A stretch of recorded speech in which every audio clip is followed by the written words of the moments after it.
Forest restoration increases forest health and resilience while providing wood to communities and industries. Removed trees are used to create products that sustain life and economic development like fuelwood, building materials, and renewable energy. Tribal members use fuelwood for heat, food preparation, and traditional cultural uses.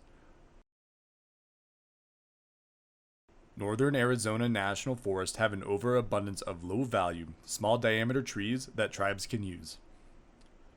Sadly, elderly and in-need tribal members struggle to find the resources needed to harvest and transport fuelwood to their reservation.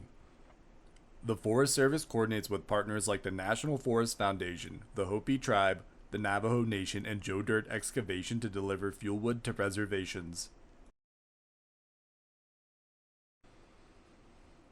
Once delivered, tribal members distribute the fuelwood among elderly and in-need tribal members.